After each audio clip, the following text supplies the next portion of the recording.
everyone, and welcome to our YouTube series. I'm Bryony, the head of coaching at Relish, and I wanted to share with you some of my favourite love quotes of all time and why these resonate with me. So sometimes as relationship coaches, we can end up focusing on the more difficult and challenging parts of our relationships. So things like communication and conflict.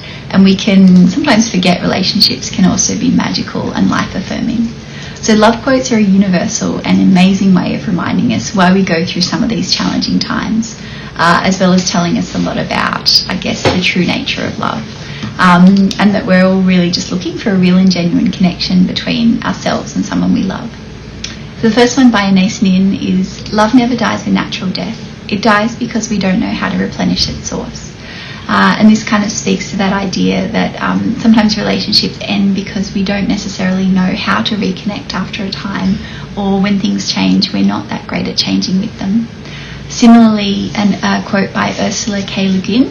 Love doesn't just sit there like a stone, it has to be made like bread, remade all the time and made new.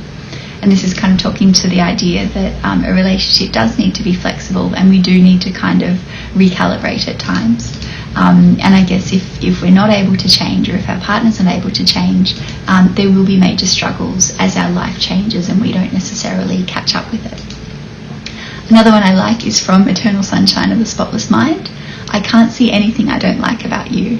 And I think that's a great example of what it's like at the beginning of a relationship, where we don't necessarily see the flaws in our partner, and then over time we start to see they're just human like everybody else.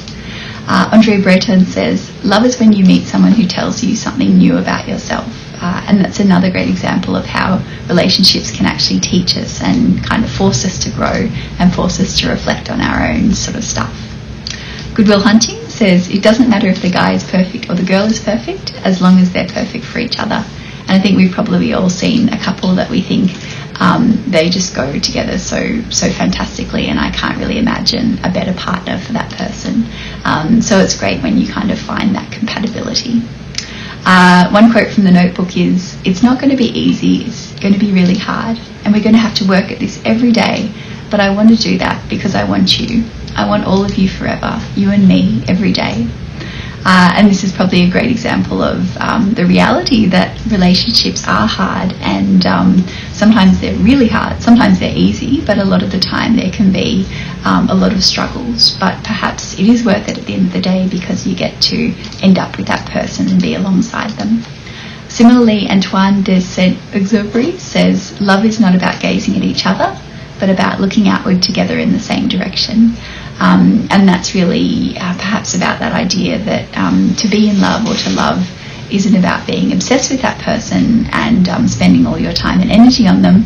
It's more about being there alongside them and facing life's challenges by their side and next to each other. Similarly, Erich Fromm says, immature love says, I love you because I need you. Mature love says, I need you because I love you. And again, that's that idea of perhaps moving from the more selfish type of love into something that's a little bit more reciprocal and a bit more reflective. Similarly, Elbert Hubbard says, the love we give away is the only love we keep. And to me, that kind of talks about the altruistic nature of love, and that often, love kind of improves the quality of our lives simply by giving it and expressing it. George Sand said, there's only one happiness in this life, to love and be loved. I think that talks about our relationships, so not necessarily our romantic relationships, but also the love that we might give amongst family, pets, friends, that sort of thing. So, we know that a lot of our quality of life is determined by our relationship. The one thing we never get enough of is love, and the one thing we never give enough of is love, by Henry Miller. And that's a similar thing, is that there's something really special about the giving and receiving of love and care. Another quote, it was a million tiny little things that when you add them all up, they meant that we were supposed to be together, and I knew it. I knew it the very first time I touched her. It was like coming home, only to no home I'd ever known. I was just taking her hand to help her out of a car, and I knew. It was like magic. So that's from Sleepless in Seattle. And I think that's a great example of perhaps that love at first sight, or that experience of recognition or coming home when you meet someone really special.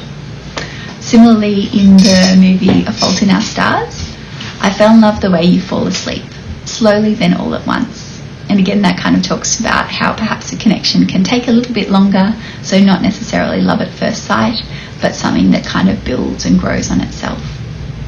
Pablo Neruda said, "To feel the love of people whom we love is a fire that feeds our life." Again, talking about that sustaining nature of love and relationships.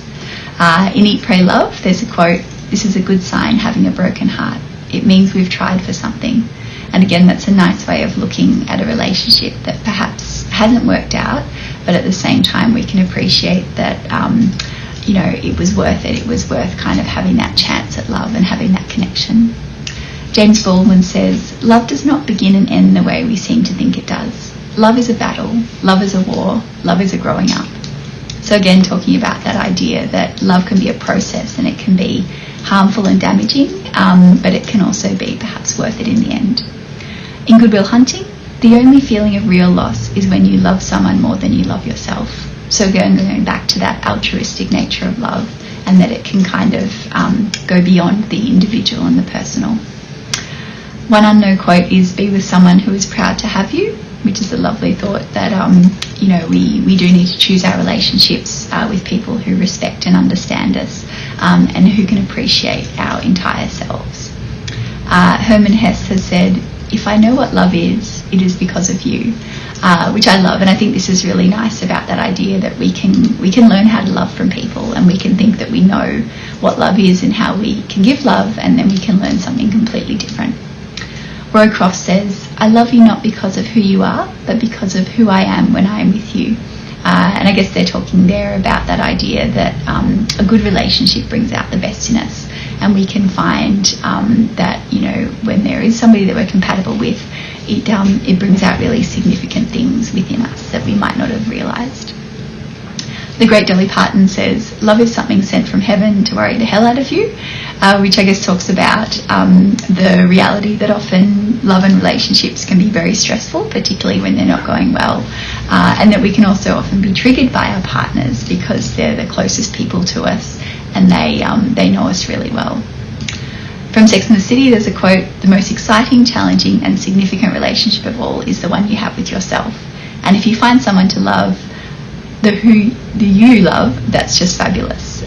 So that's kind of talking about that idea that our relationship with ourselves is incredibly important as well, and we can't forget that even if we're completely in love with somebody and we want to spend all their time with them. That idea that if we're not necessarily being kind to ourselves or loving ourselves, then that's not necessarily the best way to go about it. Another one, there's no substitute for a great love, who says, "No matter what's wrong with you, you're welcome at this table," and that's Tom Hanks. So I think that's a good example of perhaps that unconditional love that we have for other people in our lives, perhaps we have for ourselves.